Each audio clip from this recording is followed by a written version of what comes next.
हर हर महादेव दोस्तों, आइए सुनते हैं शिवरात्रि व्रत कथा। शिव पुराण के अनुसार एक समय में चित्रभानु नाम का एक शिकारी था। वो शिकार कर अपने घर चलाता था।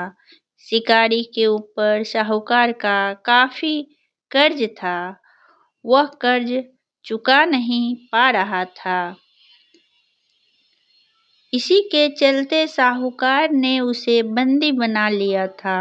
इस दिन शिवरात्रि थी। उसने दिन भर शिव का स्मरण किया और उपवास किया। ऐसे ही पूरा दिन गुजर गया। शाम को साहूकार ने चित्रभानु को एक दिन का समय दिया कर्ज चुकाने के लिए और उसे छोड़ दिया। कर्ज चुकाने के लिए चित्रभानु पूरा दिन बिना कुछ खाए पिए जंगल में शिकार ढूंढने लगा। ऐसे ही शाम निकल गई और रात हो गई। इसके बाद वो रात बीतने के इंतजार में बेल के पेड़ पर चढ़ गया। इसी पेड़ के नीचे शिवलिंग था। बिना जाने शिकारी बेलपत्र तोड़कर नीचे की तरफ गिरा रहा था, जो कि संयोगवश शिवलिंग पर गिर रहे थे। इससे उसका व्रत पूरा हो गया। इसके बाद चित्रभानु को तालाब के किनारे एक गर्भिणी हिरनी दिखाई दी, जो पानी पीने के लिए आई थी। उसका शिकार करने के लिए उसने धनुष बाण निकाला।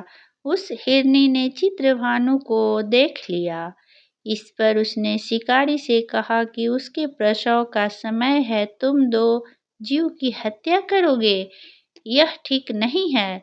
हिरनी ने शिकारी से वादा किया, जब उसका बच्चा इस दुनिया में आ जाएगा तब वो खुद आएगी, तब वह उसका शिकार कर सकता है, लेकिन अभी उसे जाने दें। शिकारी ने उसकी बात मान ली और जाने दिया। इसके बाद प्रत्यंचा चढ़ाने तथा ढीली करते समय कुछ शिवलिंग पर कुछ बेलपत्र गिर गए। ऐसे में चित्रभानु से अनजाने में शिव की प्रथम पहर की पूजा भी हो गई। कुछ समय बीता। शिकारी को एक और हिरनी दिखी जो वहां से जा रही थी। उसे देखकर शिकारी बहुत खुश हुआ और शिकार करने के लिए तैयार हो गया।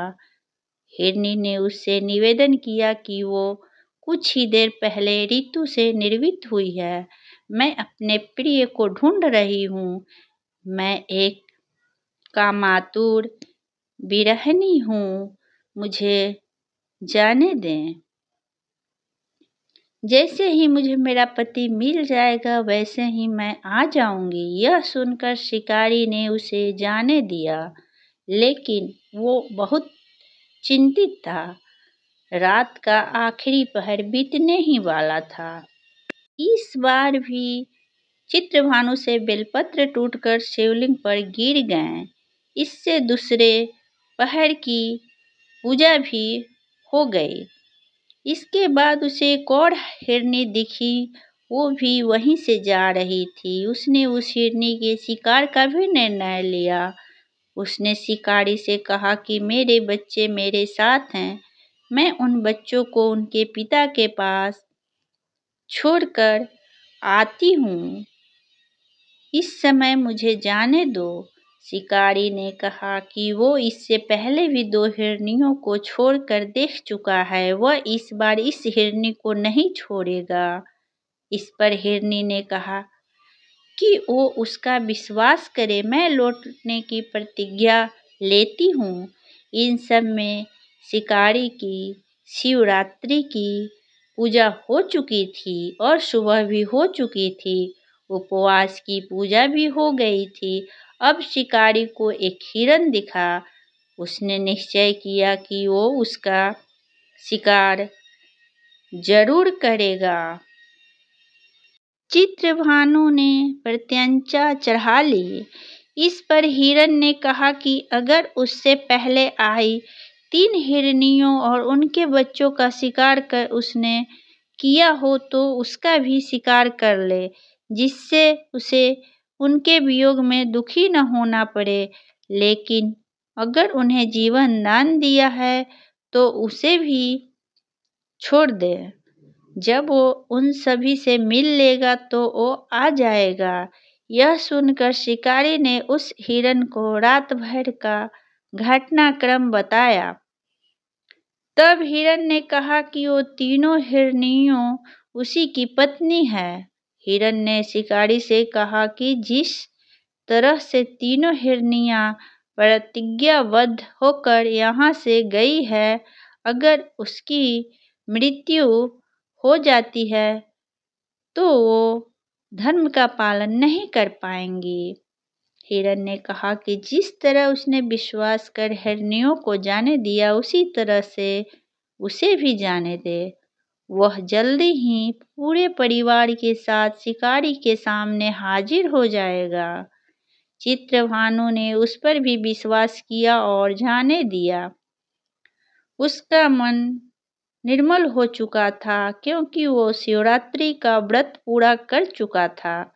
उसके अंदर भक्ति की भावना आ चुकी थी। कुछ ही समय बाद वो हिरन अपने परिवार के साथ शिकारी के सामने हाजिर हो गया।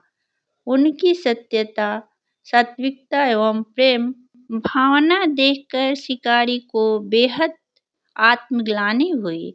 इस भाव से उसने जीवों को जीवन दान दे दिया। व्रत पूरा करने से चित्रभानु को मोक्ष मिल गया। उसकी मृत्यु के बाद उस शिकारी को शिवगण अपने साथ शिवलोक ले गए। बोलिए नमः शिवाय।